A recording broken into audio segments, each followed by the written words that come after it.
and I thought she was fabulous. And through a series of events, I began managing her. And as soon as I started managing her, her career took off like a rocket. You know, just fortuitous, I guess. And we became very, very successful. And through managing Bet, I started producing shows on Broadway where I won the Tony, and I produced a television show where I won the Emmy with Dustin Hoffman and Bet, you know, and then I produced The Rose for her, where she got Academy Award nominations. Wow. And then that led me to producing Trading Places, which everybody knows. You know, I think it's the best Eddie Murphy movie. Well, it's a good one. I don't know if it's the best, but it's a really good one. And I'm very proud I made that movie. And so in my mind, I feel as if I've made a classic comedy in Trading Places, a classic musical in The Rose, and a classic documentary in Freedom to Fascism. You know, so I'm very proud of my work that I've done as a filmmaker. Back in the late 80s, I was a pretty big silver trader and gold trader. And I don't think I've ever told this story on tape before. I was a pretty big silver and gold trader. And I always paid my taxes, and I took what was a legal tax deduction on my silver trades. And a few years later, I think it was 88 or 89 or something, the IRS claimed that what I did, and other people did as well, was now illegal. We couldn't do it anymore. But they made it retroactive. I said, what do you mean retroactive? It was legal then. I did what was legal. I said, yeah, but it's now we're making it illegal retroactively. And that's not good. So you owe us $600,000 or $800,000. For what? It was legal. How could you make something retroactive? Change the law backwards in time. It makes no sense. Well, we're doing it. And so everybody said they can't do that. So we went to court, a class action lawsuit. And the judge agreed with the IRS and said they could do it retroactively.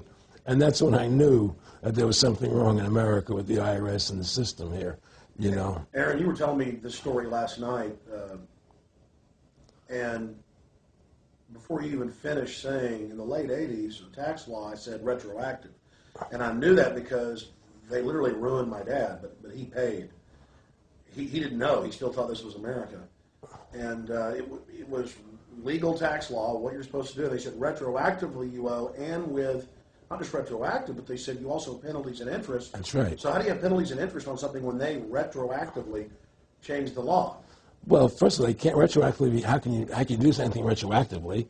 Penalties and interest are a farce. The whole thing, because they do whatever they want to do. And that's when I realized America is not America. It's not the land that I was taught it was. Because they can do whatever they wish to do. And there's nothing the citizen can do about it. Now, you've made America Freedom to Fascism. I want to walk through that film, and I want to encourage everybody out there to get a copy of it on DVD. It was also in theaters around the country, and I think the best film out there on the Federal Reserve and the IRS and the whole banker scam, and I want to discuss that with you here. But I wanted to go back a little bit to the point that we discussed last night, where you don't advise people to not pay. And I do the same thing. People say, well, wait, you're saying it's a scam, but you're saying go ahead and pay it. And I like the way you summed it up. Well, it's really fairly simple. I mean, since making that movie, you know, many people come to me and ask me whether they should pay their income taxes or not, you know, and I never advise people not to pay. And the reason I tell them, I said, look, I've done a lot of research.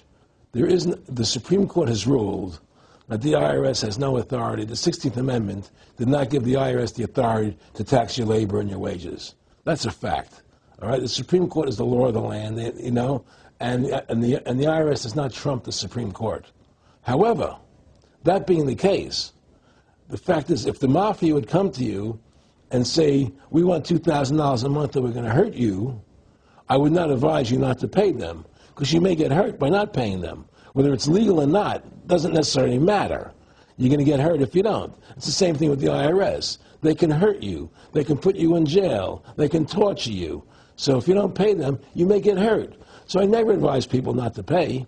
You know, I tell people, yeah, pay your taxes. Look what happened to Congressman Hansen. Yeah, Congressman Hansen's a great example. Pay your taxes. But you know what? Shut down the Federal Reserve System, and eventually you won't have to pay those taxes anymore. See, the IRS is a symptom of the problem.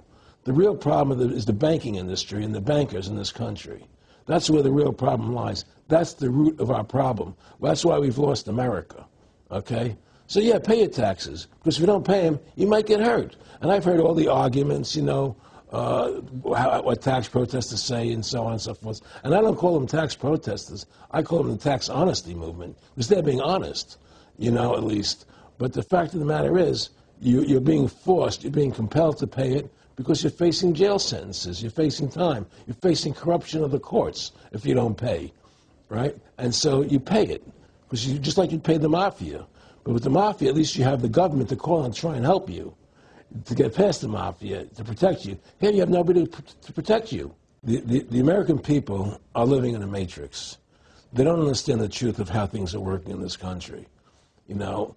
And let me give you an example of what I'm talking about. The very fact is that if you ask 100 people on the street, what kind of government is America supposed to be? 99% of them will tell you a democracy. America is supposed to be a democracy. But that's a lie. That's an illusion. The word democracy is not written into the Constitution at one time. It's not in the Bill of Rights. It's not in the Declaration of Independence. The Founding Fathers hated the idea of a democracy. They thought it was the worst form of government there is. And I agree with them, because in a democracy, 51% of the people control 49% of the people. If you're part of the 49%, you're not free. America was founded as a constitutional republic. And in that constitutional republic that we have, 99% of the people can't take away the rights of 1%.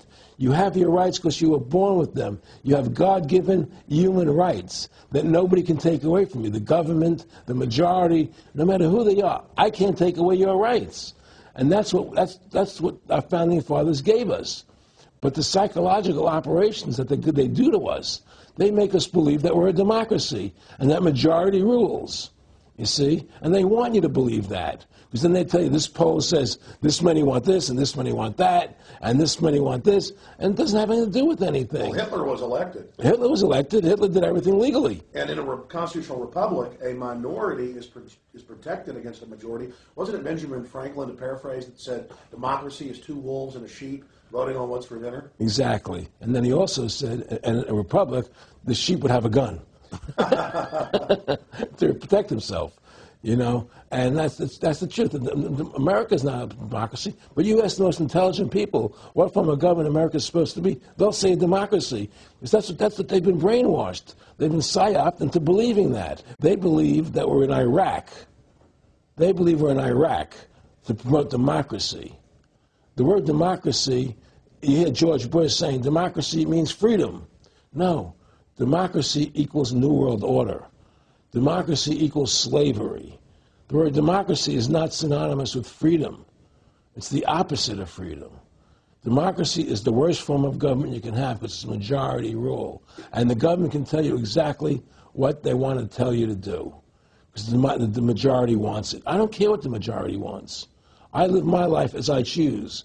And if I don't commit violence, theft, or fraud against another human being, I can live my life as I wish. That's my choice.